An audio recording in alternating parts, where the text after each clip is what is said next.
Thank you so much for joining us in the library and on Zoom. Tonight, I'm delighted to welcome Maine author Bill Portela for his presentation, Evolution in an Hour, which seems unlikely. So,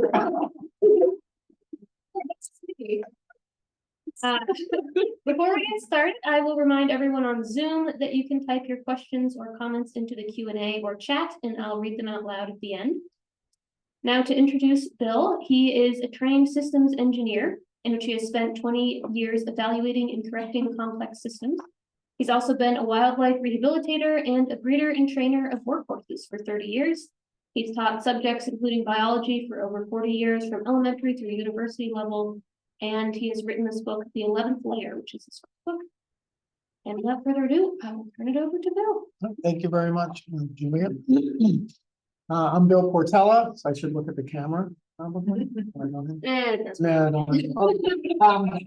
And so, first thing, the title of the book is The 11th Layer, Origins of Human Evolution. And there is sort of a reason why we have an indigenous, then Maine river otter, who, I don't know if that was one of our rescue orphan rehabs on it, because this isn't a typical book about just biology and evolution.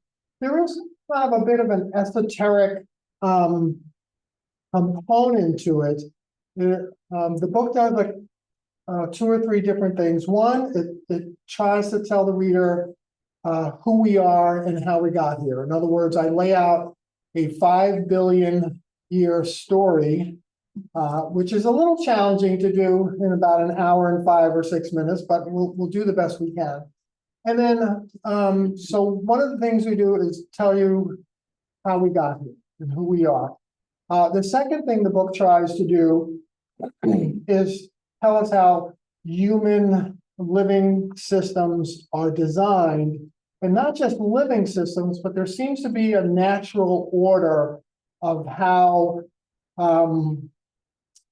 inert, unliving components go on to different levels of self-organization, and then go on to the living layers of self-organization and keep rising up. There seems to be a natural, very scientific, very order of this, and that's why the book has the title, The 11th Layer. And so that's the second thing that's covered in the book, is how natural systems evolve and how they go from one level of complexity up to the next level of complexity. And we don't go into a lot of detail. There's no formulas, there's no equations. You don't have to balance any chemical things. It is written in a narrative fashion as much as I possibly could. And then the third thing, which most people who remember high school biology, the third thing the book tries to do is actually make it relevant to our lives. Like, why is biology important? Why is evolution important? There's a lot of people in agreement that they didn't kind of get that connection when they were learning biology and evolution. It was just like a lot of facts. And so the last 5 chapters, specifically, first we cover 5 billion years of our evolution, and tell you how we got here. But the last 5 chapters specifically start dealing with primates, mammals, hominids, and humans, and why we do the things that we do, and why the news reads the way it was. So those are the 3 major sort of concepts that are brought out in the book. And the book starts out in the prologue. So we've got 5 million years to cover, and so I'll spend a bit of time, in the first couple of 3 chapters. Then we'll sort of zip through the middle chapters and just give you an overview of what's covered. in the book, and then we'll try to spend a lot more time on the last 5 chapters when we're trying to make all of this information relevant. But the prologue starts out with sea turtle hatchlings, and they're cute little guys. And when they hatch out of their shells on the beaches, wherever they are, they actually use 3 very advanced forms of navigation, and they've never encountered their parents at all. So there is no nurture involved with the advanced navigational instincts that these sea turtle hatchlings have. And remember, these little guys and gals, they have brains the size of the tips of our pinkies. And so the first thing that they do when they hatch out on the beach is they use their vision. They look for the lightest horizon, which is always out to the ocean side, because the shore side, there'll be rocks and trees and dunes, and that'll be darker. And so they sort of turn around and look for the horizon. So even if it's at night, that's still generally lighter than inland. So the first thing they'll do is they'll come out of their little clutches, and they'll start scrambling for the water. The second navigational theme that they use is, we see this is wave fronts diffracting on the shoreline in Friendship, Maine. And so it turns out that wave fronts always come in parallel to the shoreline. You can see that the shoreline is kind of going along this way, and the wave fronts come parallel. And so once they dash into the water and they get sucked in by the undertow, they pop back up, and then they start using wave pulse sensing, where they actually traverse perpendicular to the wave fronts to get out to deep water. Because if you're a sea turtle hatchling and you start swimming along the coast one way or the other, you might end up going back up onto the coast and then get taken out by seabirds, dogs, raccoons, humans, whatever kind of predator or enemy is on the beach. So they actually cut 90 degrees into the shoreline, the wave line rather, and they use inner ear sensing. So if they turn one direction, the pressure goes up on one side and down on the other, and so they'll correct to go 90 degrees. If they start swimming the other way, the pressure goes up on this ear and lower on this ear, and they'll self-correct. So that's 2 very advanced forms of navigation. They've never been alive before. They've never interacted with their parents. And so then as they're swimming out to deep water, then they're also making a magnetic map that they can use a decade later, after being thousands of miles away from the beach that they were hatched, to then come back and lay eggs on the beach that they were hatched. And so the whole point of the prologue here is that we have these sea turtle hatchlings. First, they use visual cues, then they use wave orientation, the inner ear sensing, and then they're laying out a magnetic orientation, and they have brains the size of the tips of our pinkies. So the reason why this is the prologue is there any way that we humans, with our large and glorious cerebral cortexes, that we don't have any instincts like every single other animal on the planet? Worker bees, as you know, they're all females, and they use symbolic communication with their sisters to pass on, first find out where there are sources of nectar and flowers, and then based on the relationship of the sun, to pass that information in a waggle dance. And these are bees. Think about how big their brains are. Moths can navigate using the moon. So the idea that humans are not born with certain instincts seems to me to be a little far-fetched. And so the big question is, how many of these instincts are still resident in our species? So basically, the question becomes, do we have programs like every other animal on the planet? And how much is nurture and how much is nature, even with our species? So the first chapter, and we'll take a little time to talk about the first chapter, is we talk about the nature of instincts, and we'll introduce, again, I introduce the biology only when it's needed, unlike most high school biology textbooks that are 1,100 pages long, and I've taught high school biology in Maine. But we only put out the biology when it's needed for us to understand who we are, how we got here, and why we still act in certain ways. So we introduce things like DNA. We're all familiar with it.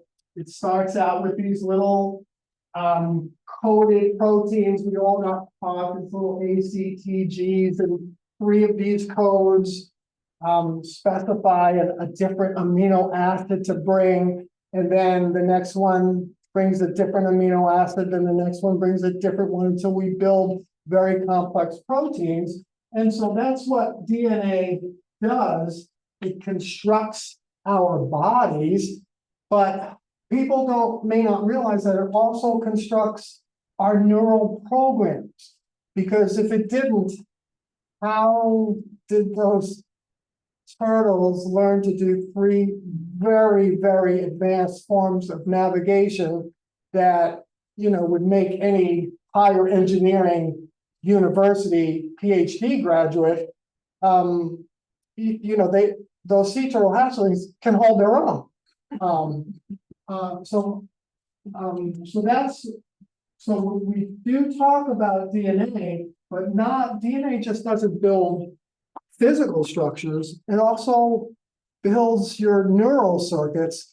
We have 100 billion neurons in our brain, and those are connected with 100 trillion neural connections between 100 billion neurons. And DNA is what starts us out with our instinctual library, with all the autonomic, heart, temperature control, smooth muscle control, thermal regulation, all the things that we never think about, although we eat, billions of cells doing their thing, taking in oxygen. We don't control that consciously.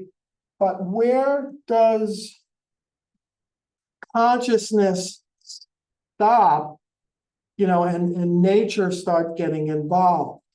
So here, back in high school, we would get taught taxonomies, and this is our human taxonomy example, but it's really also our tribal line of birth. So our domain, our highest grouping, is we're called eukaryotes, and we'll explain how we got to become eukaryotes in a little while. And then our kingdom is animals, phylum, we have backbones, so we're called the chordata. Our classes: mammals, primates, hominids, which is great apes like orangutans, chimpanzees, gorillas. And then our genus is Homo, and our species is Homo sapiens. So that's just not a taxonomy, though. It's also it's our physical and instinctual circuitry and construction. Because when we're conceived in the womb, we basically start out as a protist. All of it. Every living person on Earth we start out as a eukaryotic protists. So eukaryotes are above bacteria. We'll get into that in just a second. We won't go into too much detail, but we'll get into it. And so then, so we still carry a lot of that DNA programming from the earliest eukaryotes, the single-celled protists, and also the bacteria, who are the other two domains, the archaea bacteria and the eubacteria. We actually carry those DNA programs to make cells with us right now, and we start our life basically as protists.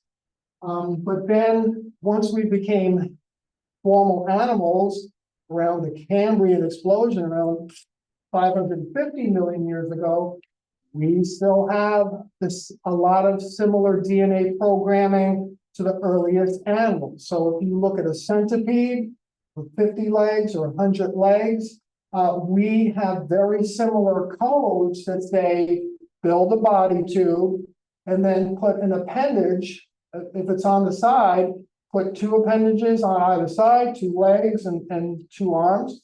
If it's something in the middle, just make one of them, bilateral symmetry. We still carry a lot of that same programming from the earliest animal species.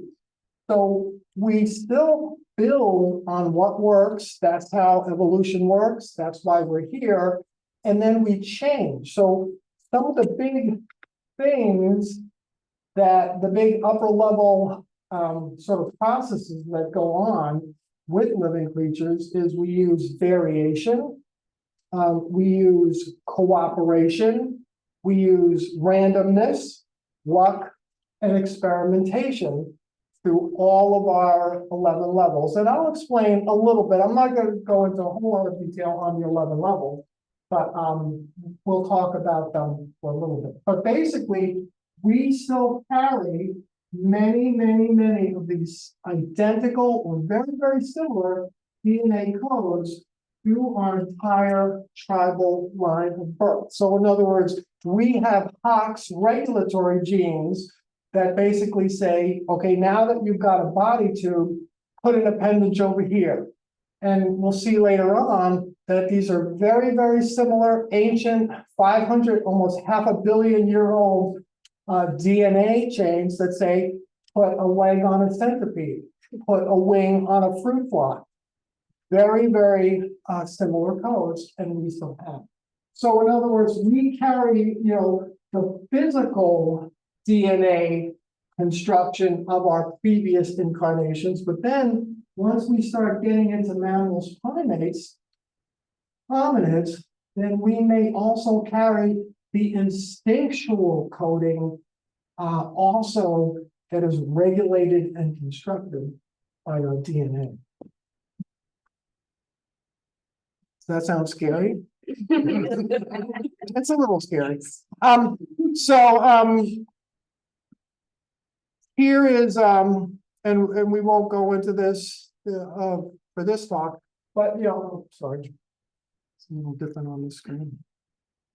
Come on, do your thing. Okay, but we do a quick description of how brains work, how neural systems work, and again, so these are just neural cells, just like body cells, a little different, a little advanced. There's been some variation. There's been a couple of changes over the last 550 million years.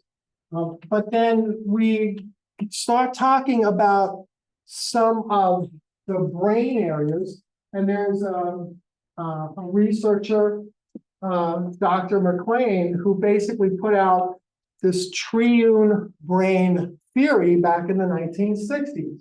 And basically what he says is this is our brain stem, and this area does all of our unconscious actions. That's where we sleep, thermal regulation. Some of our dream thoughts come from, the excitations which get us into some of our dreams is probably more accurate to say that, come from down in our brainstem. If we touch a hot stove, that signal doesn't go up to the brain, it goes from the finger to the spinal cord, then right back, and you pull away. So these are things that are unconscious. They're clearly nature. They are not nurtured. They are not taught to you. You don't get taught how to regulate your heartbeat, except if you're like a yogi in India or on the Himalayas somewhere. And some people can. They can, go underwater and they can manage their heartbeats and their breaths, and they can actually train for years and years and years. Maybe take an online course or maybe a Zoom course. They might be able to do that. But a lot of the stuff that's unconscious comes from down here. And so this is sort of our hindbrain and midbrain. But then Dr. McLean kind of said in our newer portions of the brain, we have three sections that are newer that came along with reptiles and mammals. And one is the reptilian complex. And then the next one is the limbic system. So the structures associated with the R complex is sort of down here. Then the structures associated with the limbic system, which is also our emotionality, is sort of the next sort of level. And then our newest, largest neocortex, our cerebral cortex, and that really defines humans. We have the most cerebral cortex of most other mammals, except for the ones that are smarter than us or as smart as us, like whales, cetaceans, and elephants, and a lot of the dolphins, and some of the birds. So when we were going through school, it was basically put out that humans and primates were it. We were the end all. We were the be all. And I just did something. Uh-oh. I messed up the technology. Something. Oh, Yeah. All right. Okay. Got it. But now we're finding that octopi are actually very, very intelligent. We're finding that the corvidae, as far as like the crows, ravens, jackdaws, blue jays, they actually have thinking capabilities that parallel a lot of primates now. And there are now stories of, we'll get later on in the discussion that we talk about how elephants can actually distinguish between different tribes, human tribes, to avoid human tribes that are mean to them and hunt them, or to avoid male hunters, human hunters. And we'll talk about orca matriarchs. By the way, the elephants and the orcas are matriarchal societies, and we'll talk about that as well. But anyway, what Paul McLean basically says is that in this R complex, he did a lot of study on reptiles, and reptiles get into a routine. They figure out hierarchies, who's the top male, and generally males go against other males in a hierarchy. Females go against other females in a hierarchy. Generally, the males don't pull rank on the females, or vice versa, in most animal species. And we go into a lot of detail in the last 5 chapters about where there are exceptions with primates and hominids and whatnot. But basically, Paul McLean says that all of this comes from our R complex, and it is not conscious. A lot of these thoughts about following who's the lead, who's the alpha, who do we have to watch out for, and it's not just about staying alive and avoiding predators and catching food and catching prey, obviously have to, but once we became mammalian and we started hanging out in social groups, as do wolves, dogs, horses, elephants, what have you. Our larger portion of the neocortex here, the whole outer portion, was designed to get us to interact with members of our own species. So this whole part of the brain, this larger part that we take so much credit for, this was not designed to send rockets to the moon. The whole upper portion of our brain was designed so that we stay alive in clans of 40, 50, 60 humans, where we have to work together as a team, or another clan comes in and takes over us, or perhaps puts us to death, or perhaps makes us slaves, or perhaps starts trading with us. But we would have to know the difference, and we would have to kind of, I mean, it's much simpler if you're a prey beast, like a young horse out on a savanna somewhere. You see a predator, you know what the rules are. It's very black and white. You run, they chase you, you try to avoid them.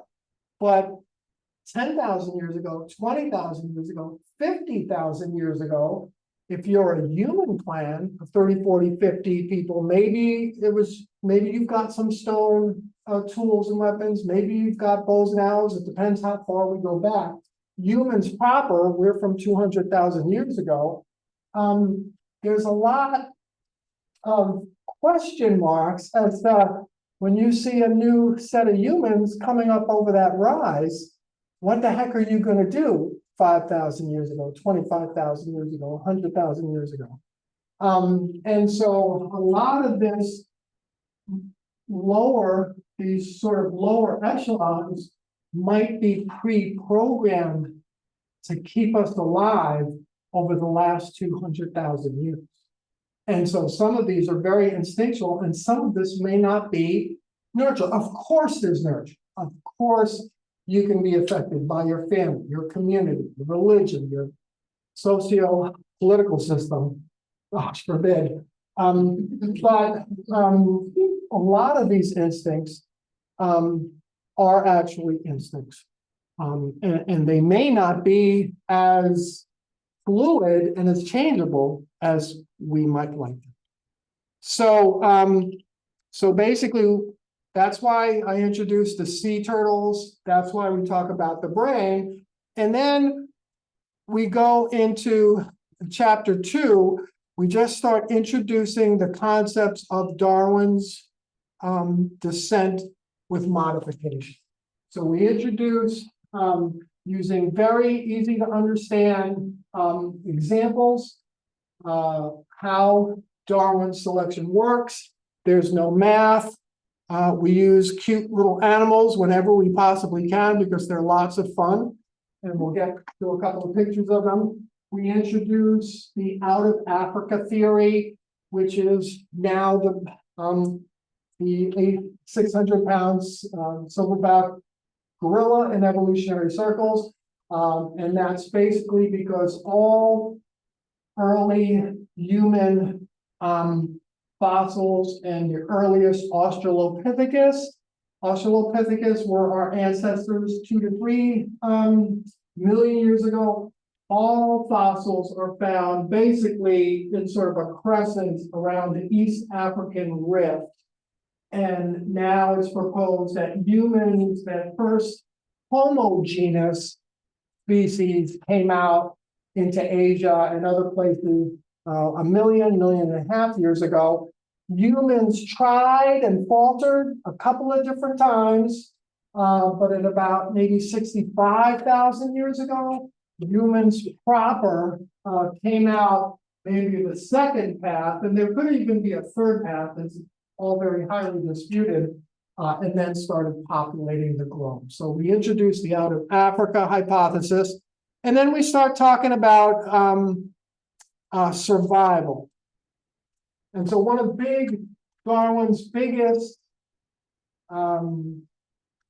conceptions, if you understand this, then you basically understand like 90% of what Darwin is trying to get out, is if you have the right physical structures, and then if you have the right thought patterns, and then you find mates, And where necessary, you protect offspring. A lot of obviously lower animals, bacteria and stuff don't. You just put out offspring and they have to take care of themselves, no college fees, nothing like that. But for the rest of us, basically, if you're doing something and your numbers are going up, then you're gonna outcompete other species or other competitors in your area. So you have to have the right physical characteristics, and for higher level creatures, you have to have the right instincts. And then for higher level creatures, then you then have to learn and indeed use nurture to sort of figure out how to stay alive on this particular planet. And so if you can understand that concept, that's 90% of what Darwin was talking about. And so how do we get all this variation? How do we get all these species? This is Yoda. He's our Maine coon cat. He's polydactyl. He's got an extra 6-digit there. And that is a genetic mistake. So we introduced DNA, and we have, when we're talking about all those little ladder rungs with all the little special 3-letter codons, we have about 3.2 billion of those, right? Yes, we do. And so that's 6 feet of DNA in every cell in our body. Every cell in our body has 6 feet of DNA, which is compressed. And so that's a lot of codes. It's a lot of proteins. It's a lot of amino acids, and mistakes happen. And so normally mistakes will kill that embryo or that new developing creature, but sometimes they don't. Every now and again, you can have a genetic mistake that adds an extra digit onto your hand or anything else. And basically, that's done from random mistakes in the DNA chain and in the DNA engineering, which produces strings along different amino acids. You can have an error, a genetic error in 1 or 2 codons, 1 or 2 codons in 3.8 billion, and you can have a very, very serious genetic disease that will kill you in the womb or will kill you later on.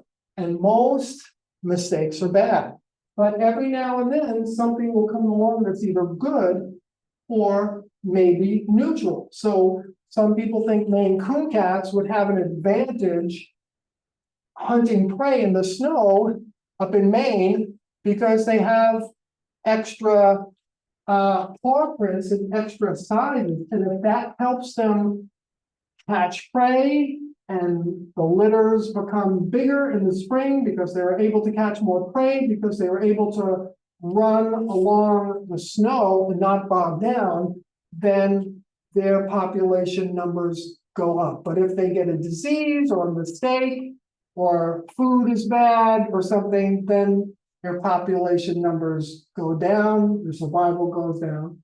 And basically, that's the big thing about how evolution works. It's really not, you don't need to be a rocket scientist. But we also introduce, again, the whole concept that we continue to work on the previous engineering that went before us. This is the modern whale skeleton, and many modern whales, either when they're very, very young, or sometimes into adulthood, depending on the species and that particular whale, they will have old vestigial hip bones, to clearly show that these fantastic aquatic creatures, they used to walk on land, and they used to be 4-legged reptile-like creatures. They actually are closer to hippo fin. And so we sort of, and occasionally something called an atavism shows up. And you can, I've got a picture that I show in classes when I'm teaching this class, back, I don't know, 50, 60, 70 years ago, they caught a whale that had non-functional legs, rear legs growing out of it. Because if you can trigger some of these ancient regulatory DNA strands that are still in us, and by the way, 90% of our DNA is non-functional. 90%. And so a lot of that is historic, a lot of that is no longer used, a lot of it is mistakes.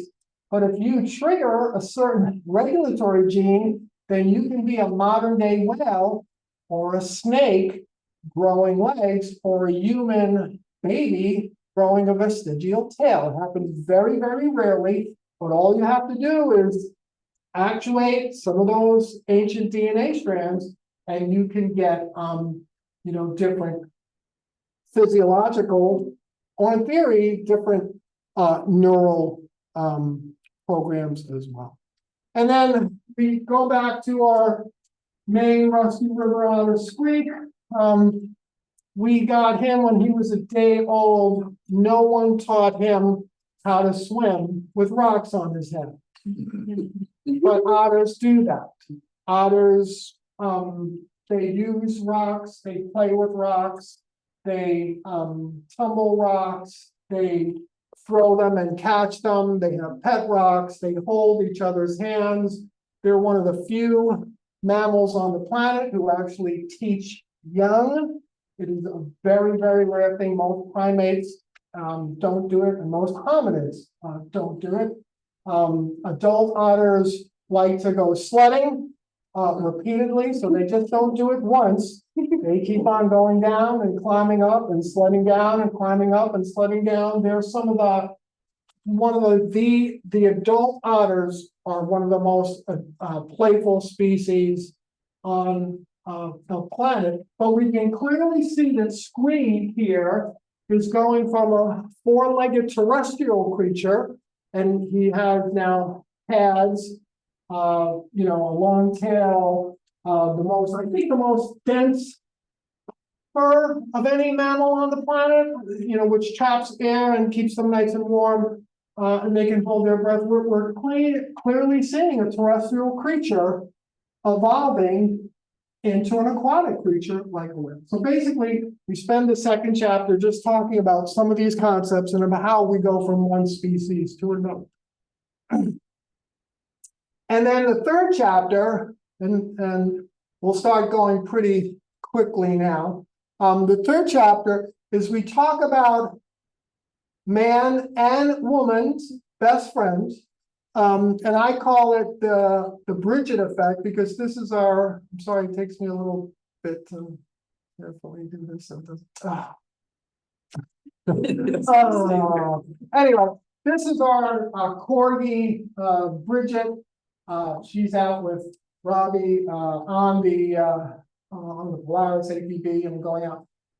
So we have a whole chapter about dogs to talk about speciation and how variation, luck, randomness, DNA, how these changes go from one species into another species. And generally, it involves an identical species being separated geographically, and then slowly over time, these DNA mistakes will come in, and the species will start gravitating into a brand new species. Domestic dogs are not just, I'm going to do it again, are not just stepping on the cord. no, I think it's coming back.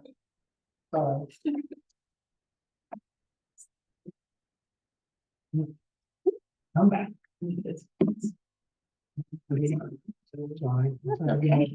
That's a tripping hazard. Uh-oh.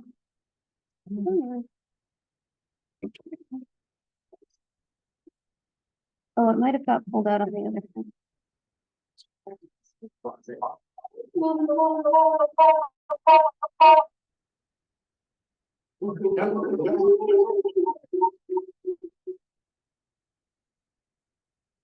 All right. on a second. Okay.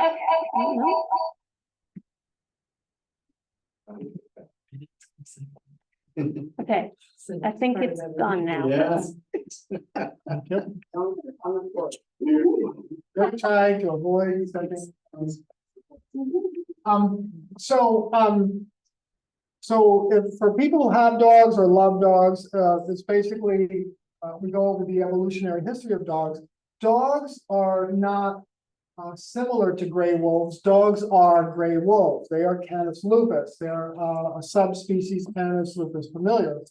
But we talk about dogs. I think the first known dogs living with humans have been found 12,000, 14,000 years ago. They might have been more wolf-like than dog-like, but dogs actually get along very well with their human packs because they're also a very social species, and they follow the hierarchies. Who's the alpha? Just like we do. So they actually meld right in. So we basically use the story of dogs to talk about how two species grow apart because they are actually growing apart.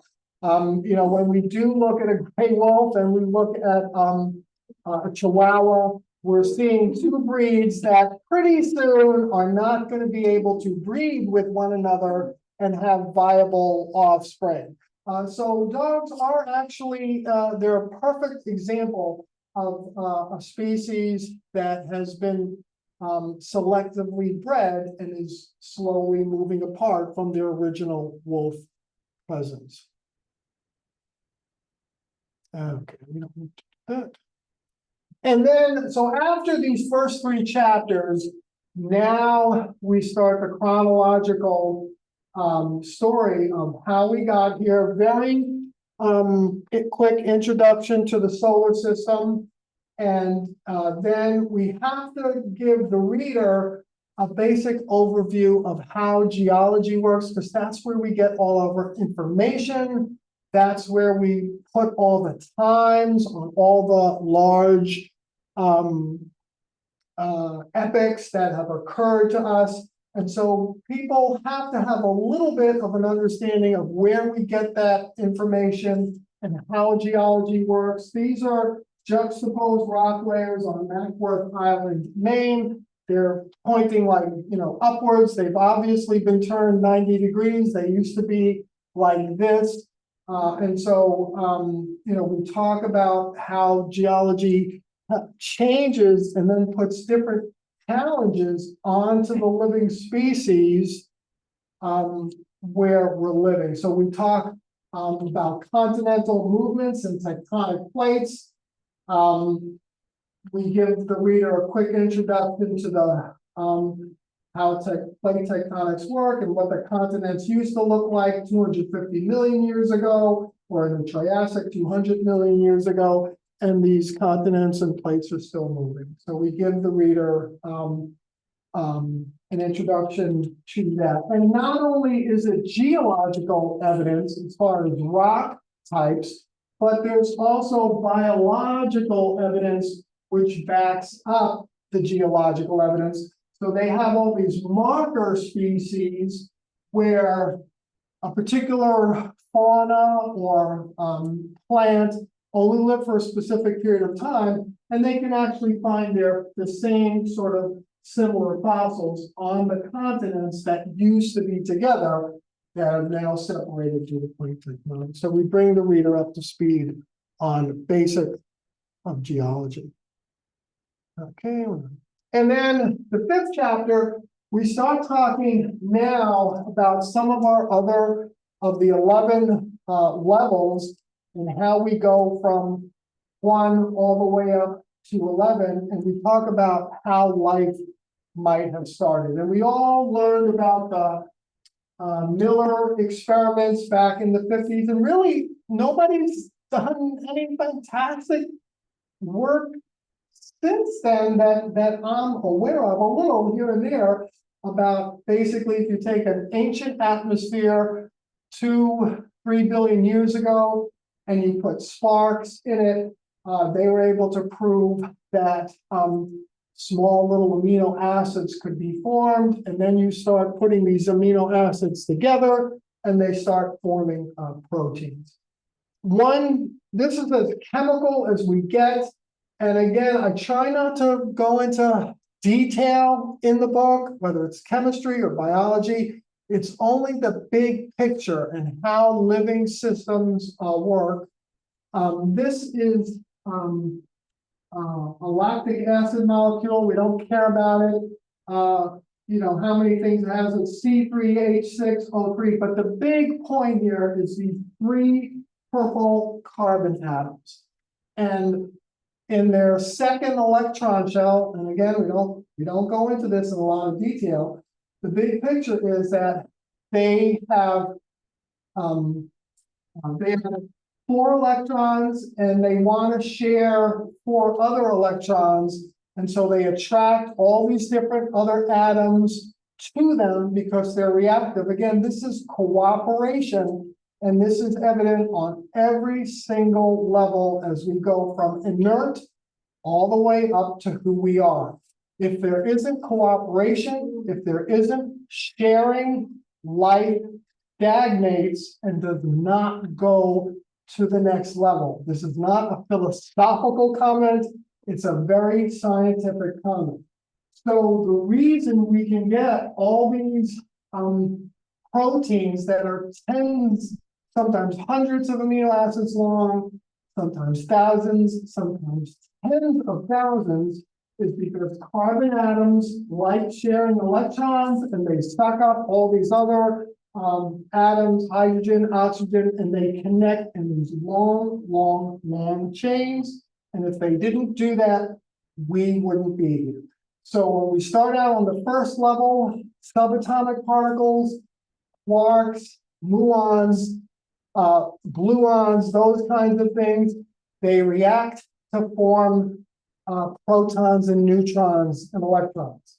And then the protons, neutrons, and electrons, they react to form molecules. And then molecules react to form longer molecules of amino acids. Then amino acids come together to form long proteins. And this is where we get into one of Julia's favorite topics, as came out earlier. So as we start stringing more and more amino acids together, we get huge proteins in our body. I think we have like 25,000 different types of proteins in the human body. And we're going to show you one, which is called the walking kinesin protein. So again, this all comes about because carbon atoms share and they cooperate. If they didn't, it wouldn't happen. So let's see if we can get this video. I won't. Hard.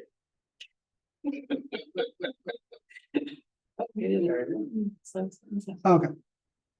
We'll have to watch 5 seconds of a commercial. So this is a walking kinesin protein. It's made from carbon atoms, which are stringing together. This is the protein. It is bringing a component from inside the cell to outside the cell. It's walking with little tuna boat legs and tuna boat shoes. If it runs into something, it will get a second or third walking kinesin protein, and they'll stick together and they'll bring that component back to the outside of the cell. And that's all because carbon atoms cooperate. And if you put millions of them together, stuff happens. And it can be good. It can be good stuff. And that's sort of you know, how it works. So we always hear about the dog-eat-dog version of Darwin's evolution, but we don't hear about the cooperation that's involved at each of our levels. So then proteins ended up becoming alive at some point, about 3.5 billion years ago. And I'm trying to get my page here. Go. There we go. Okay.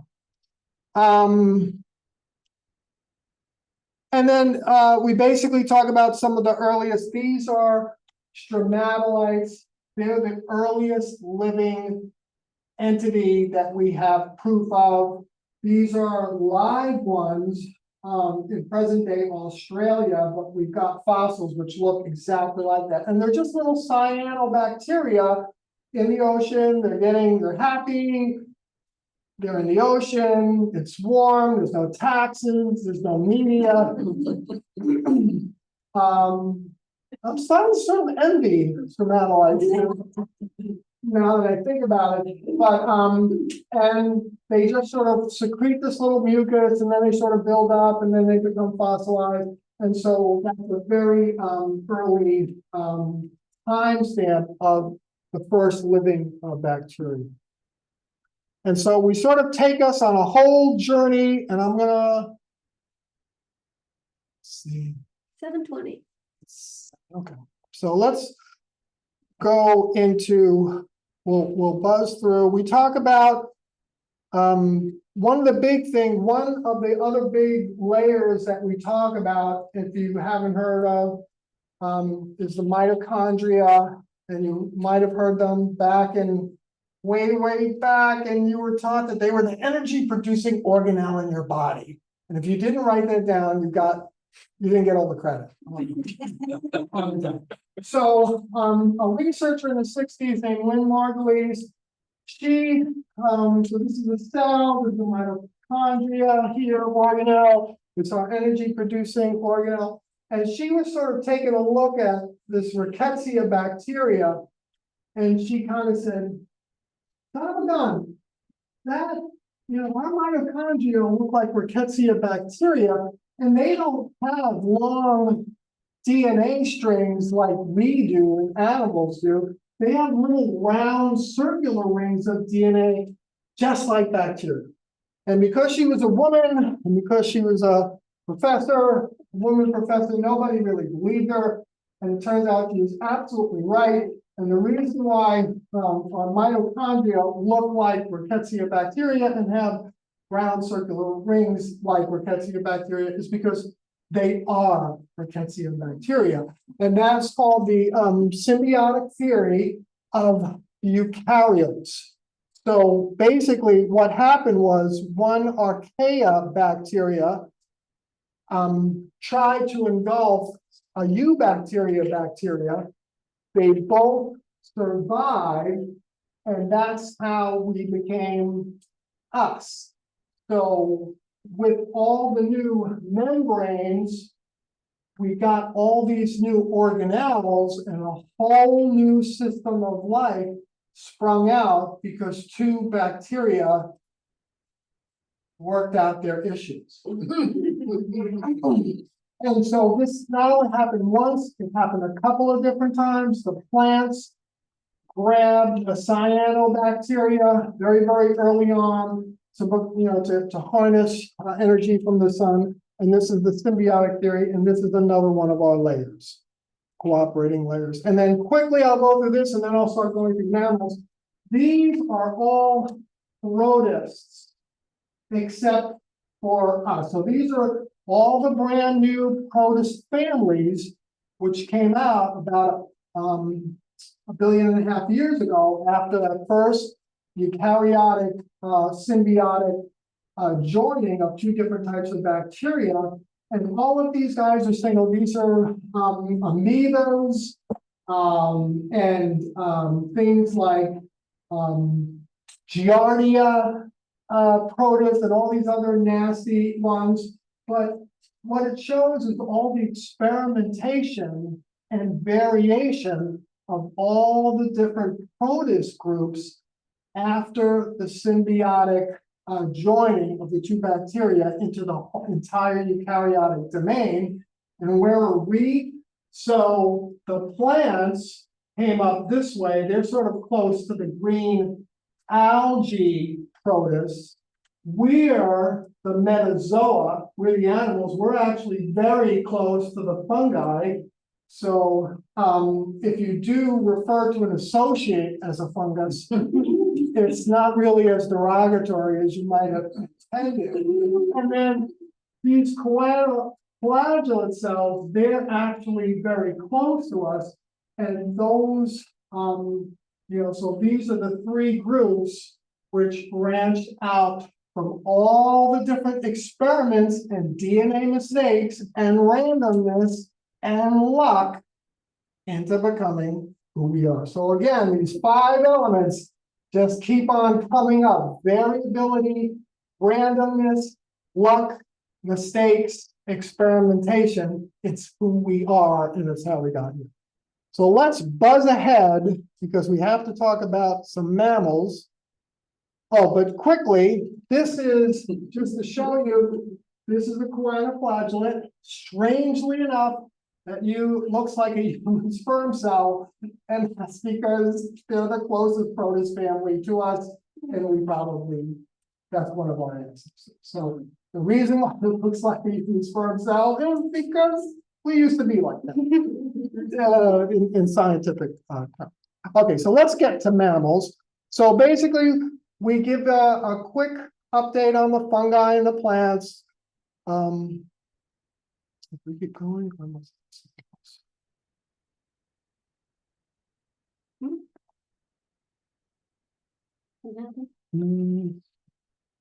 I think I have like a little window up this. I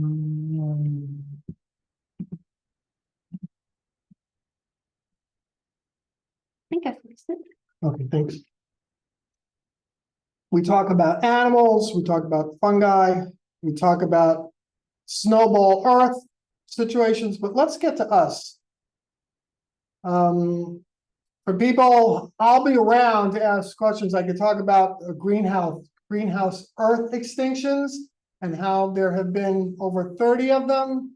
5 or 6 of them have wiped out almost all life on the planet, or a lot of genera. This is not PC. This is not politically correct. This is science. And it does turn out that we're starting another one. So this has happened before, and there's a very good chance it could happen again, but I'm not going to go into the horrific details right now. Oh, but then I did want to show quickly this antennapedia mutation. We're talking about DNA. So here's a fruit fly. He has these little Hox genes, and there are special regulatory genes which say, put a head there, put a tail, rear end back there, put a leg here, put a leg here, put a wing, put a couple of abdomen sessions.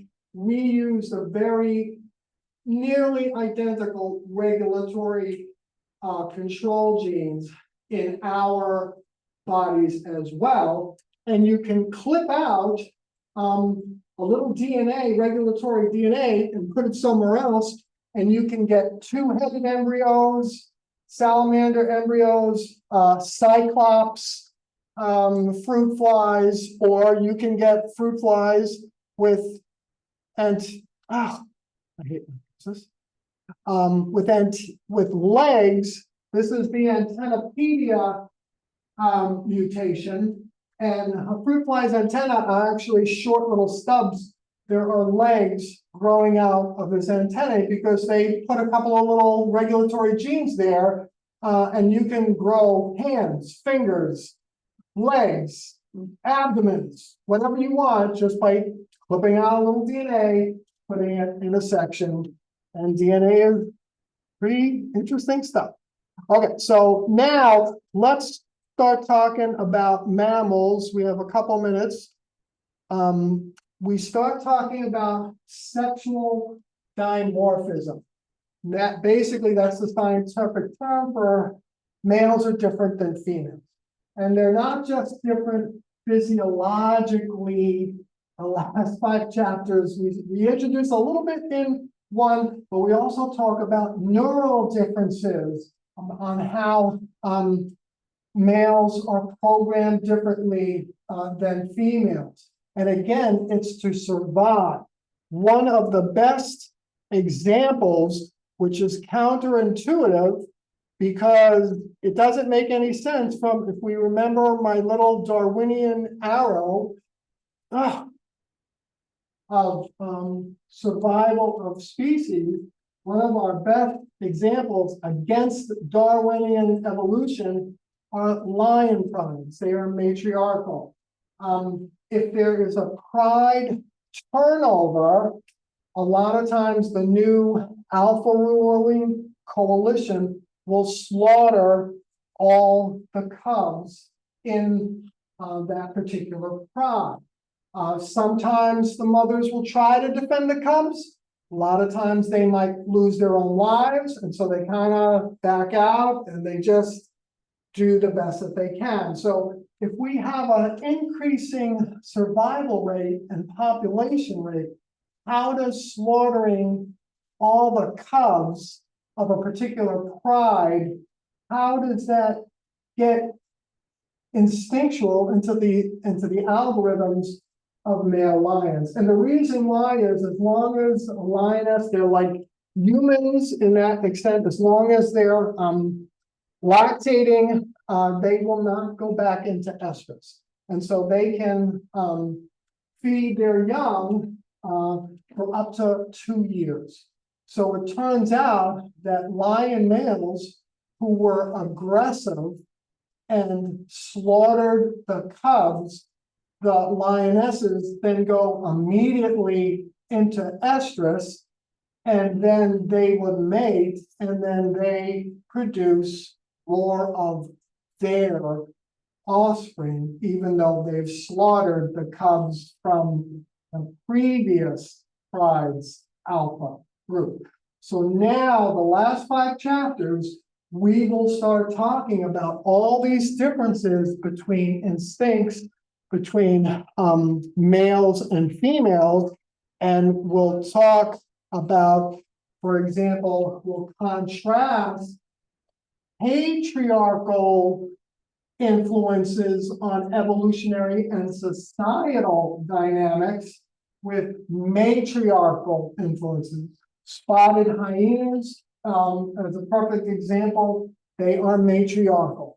The females are larger. The smallest female is on a higher hierarchy than the largest male. And again, these go back to McLean's R complex, where we look at who's above us, who do we got to stay out of trouble with to avoid, who's the alpha, oh, is there a new alpha? Geez, did I get them mad? If it's either the female alpha, is she going to beat me up? Is it the male alpha? Are they going to beat me up? But it turns out that the matriarchies of the hyenas are very strong and very powerful, and they have much larger groups than lion prides. Lion prides normally 5, 6, 7, 10, 11, 12. You can have a matriarchal spotted hyena clan of over 100 hyenas, all being led by the alpha. And so to sort of summarize some of this, we then talk, we go over how we got here. So we cover chimpanzees, chimpanzee DNA, those 3.2 billion base codes, they're 99% identical to our DNA, 99% identical. And so if you think we don't have any of their instincts, that might not be the most scientific concept. So we talk about sex, we talk about sperm competition, which is very serious stuff if you're an animal. We talk about how dragonfly females will feign death to avoid a suitor. They will just stop flying, drop to the ground, and wait till the guy leaves, and then pick up and go their merry way. We talk about population plugs in like chimpanzees and squirrels, where the male ejaculate, hopefully there are not too many children out in the world, but they actually have a pasty component which will prevent other males from mating. It's the same in cats. They do the thing where they get stuck. Dogs get stuck. All of this is sperm competition to prevent other creatures from having sex with your mate, which happens a lot, especially in Hollywood. We also talk, we talk about the Great African Rift and where all of human life started. And then we introduce something, and this is, I'll close on this.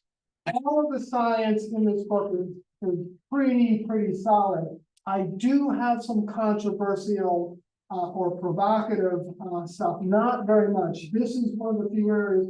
It's called the aquatic ape hypothesis. You never learn about it. They don't teach it anywhere. It's sort of like if you teach it, you lose all your credentials at university. But it's basically that every naked mammal on the planet has an aquatic origin, except for the naked mole rat, which is blind and lives underground and everything. Everything else has, if you're a hippo, an elephant, obviously the whales, they all started out swimming and very close to the ocean. And so the aquatic ape hypothesis, it sort of speculates that we were once much more waterborne than we are now. And there's a lot of evidence building. So 40 years ago, this was considered scientific heresy. Now it's actually being accepted by scientists. So again, the last 5 chapters in conclusion, we take our 5 billion years and we try to make it relevant for why the news reads like it does, why humans do the things that we do to each other, why we follow leaders and clans and political parties and sports teams. There might be instinctual reasons. And that's all I've got. Thank you very much. Thank you. We do have some time for questions. So anybody on Zoom and in the audience? Questions? Yes. Do you have a theory as to why certain species have evolved to matriarchal structures as opposed to patriarchal structures? Well, it really kind of depends on the ecology and the programming and the difference between the males and the females. It's really, so it's sort of like a luck randomness kind of thing. Perfect example is elephants. Bull elephants go through these 3 or 4 month periods of what they call must, M-U-S-T-H, where male hormones are driving them. All they want to do is mate. No elephants come near them, especially young males. The only elephants that come near them are cows who are going into estrus themselves. Elephant groups are completely matriarchal. All the babies are with the women. They're with their aunts, their grandmothers, their sisters, their daughters, because you cannot possibly be raising elephant toddlers with hormone-enraged bull males. It would not work.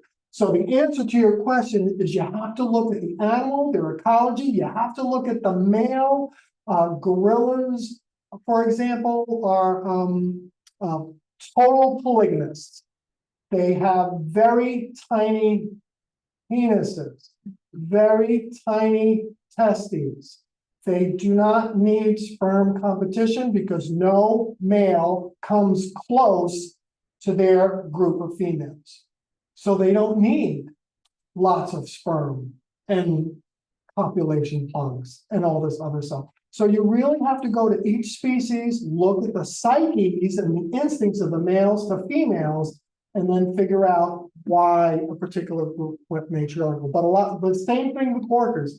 Orcas, the lead females are older, wise females, same things with the elephants, who can bring them to, who remember where water is and food is when there's drought. So when there's rains, And it's normally the females who remember this, and they're close enough. Females of any species have more empathy than the males of that species. And so, but it kind of depends. Bonobos are an exception. They have a lot of sex and everybody's happy. Any other questions? Okay. Okay. So you said 90% of our DNA or proteins, whatever, are not active. But they're not used. They're not used. So some of those though sort of come from those beginning bacteria or whatever. Sure. So is it possible for us to enact some of those abilities that some of those species along the way in the tree have? Like, for instance, I'm thinking of like the vision of fruit flies. They've got all, are they the ones with all the eyes or whatever? Or, I think you can, those are the experimental ones, like they can experiment and put DNA in different places, so, right, those are experiments that they're doing on fruit flies? Is that But it? this is, I mean, well, I don't know if this will help you, but this is, Haeckel's theory from over a century ago. And, this is fish, salamander, tortoise, chick, hog, calf, rabbit, human, and you can see how much of the engineering we borrow from the people in our taxonomy. It's the same DNA cards. It's like that, or very, very similar DNA. why aren't we enacting some of those very useful bits that came along in that evolutionary chain? Like super great vision or hearing or, I don't know. It would just be the survival. And that's where the luck comes. So you could have, there have probably been some fantastic plans or races of humans that were in the wrong place at the wrong time when the volcanoes came or the oceans rose or the oceans crashed down, and they might have been better or strong. Well, the Neanderthals are a very good example. Their brains were larger than ours. Everybody here, and I don't know about people in the audience, if you are white, you have up to 5% of Neanderthal DNA as part of your DNA. Folks from African origins don't, because the earliest Africans didn't migrate up to under glacial Europe and have sex with the Neanderthals. But they were stronger than us and they had a bigger brain, but we kind of took over and either put them out of business or their numbers just started dropping by happenstance, or we put them out of business. Nobody's really sure. We have a question on Zoom. Someone is asking, could you please explain what are the 11 layers? Okay, the 11 layers are quantum, elemental, atomic, molecular, amino acid, protein, cellular, eukaryotic, multicellular, tissue, organ, and then social layer. At each of these layers, you have to get entities cooperating with each other, experimenting, and then new emergent characteristics come out on the following layer. So this is an informal system that I came up with. There's actually a couple more that you could actually throw out there. But so as an example, jellyfish only have they only have tissue level, and they didn't quite get to organs. So jellyfish still look like they did 500 million years ago because they never graduated to having different organs, which started varying, which started cooperating and doing different things with different chemical DNA protein interactions into different organs, and then they started working together. Jellyfish never did that. So that's why they still look like jellyfish. But those are the 11 layers that they're explained extensively in the book. And in each one, because the entities cooperate, there's new emergent characteristics. Good question. Is there a 12th layer? Well, that's the question, because there's absolutely no scientific evidence that we're done. There's absolutely nothing scientific that says we're at the pinnacle. We might not make it, our species might not make it, but another species will, or another species will, start the path again in another couple of billion years. Maybe there'll be, a species that has more brain power and more empathy than we have, and they'll make it.